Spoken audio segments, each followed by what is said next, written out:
ଗ୍ରାମକୁ ପୋଲ ନଥିବା ଯୋଗୁଁ ବିଭିନ୍ନ ସମସ୍ୟା ନେଇ ଜିଲ୍ଲାପାଳଙ୍କ ଦ୍ୱାରସ୍ଥ ହେଲେ କରଡ଼ା ସିଂ ଗ୍ରାମବାସୀ। ଗଜପତି ଜିଲ୍ଲା ପାରଳାଖେମୁଣ୍ଡି ଜିଲ୍ଲାପାଳଙ୍କ କାର୍ଯ୍ୟାଳୟଠାରେ ଆଜି ଅପରାହ୍ନ 3ଟା ବେଳେ କରଡ଼ା ସିଂ ପଞ୍ଚାୟତ ଗ୍ରାମବାସୀଙ୍କୁ ଦେଖିବାକୁ ମିଳିଥିଲା। ଗ୍ରାମକୁ ବ୍ରିଜ୍ ନଥିବା ଯୋଗୁଁ ଆଜି ଜିଲ୍ଲାପାଳଙ୍କ ଦ୍ୱାରସ୍ଥ ହୋଇ ନିଜର ଦାବି ରଖିଥିବା ଦେଖିବାକୁ ମିଳିଛି।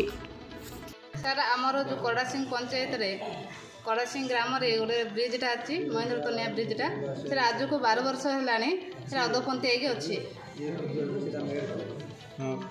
ସେଥିପାଇଁ ବୋଲି ସେ ବହୁତ ପ୍ରୋବ୍ଲେମ୍ ହେଉଛି, ଯାହାଦ୍ୱାରା ଆମେ ଜିଲ୍ଲାପାଳଙ୍କ ନିକଟକୁ ଦ୍ୱାରସ୍ଥ ହୋଇ ଆସୁଛୁ। ଅଞ୍ଚଳବାସୀ ଜିଲ୍ଲାପାଳଙ୍କ ଦ୍ୱାରସ୍ଥ ହେଲେ କ'ଣ ପ୍ରତିଶ୍ରୁତି ଦେଲେ?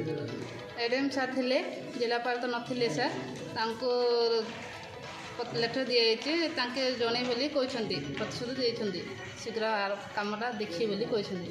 ଏ ବ୍ରିଜ୍ ଦ୍ୱାରା କ'ଣ କ'ଣ ସମସ୍ୟା ସୃଷ୍ଟି ହେଉଛି? ସାର୍ ଏ ବ୍ରିଜ୍ ଦ୍ୱାରା ତ ବହୁତ ସମସ୍ୟା ହେଉଛି। ଶିକ୍ଷା କହିବାକୁ ଗଲେ ଆମର ସେ ଅଞ୍ଚଳରେ ବ୍ରିଜ୍ ସେପଟେ ନଦୀ ସେପଟେ ପ୍ରାୟ 15-16ଟା ଗ୍ରାମ ଅଛି ପାଖାପାଖି। ସେ ଲାଇନ୍ଟା ପଞ୍ଚାୟତ 5ଟା ପଞ୍ଚାୟତ ଅଛି ସାର୍।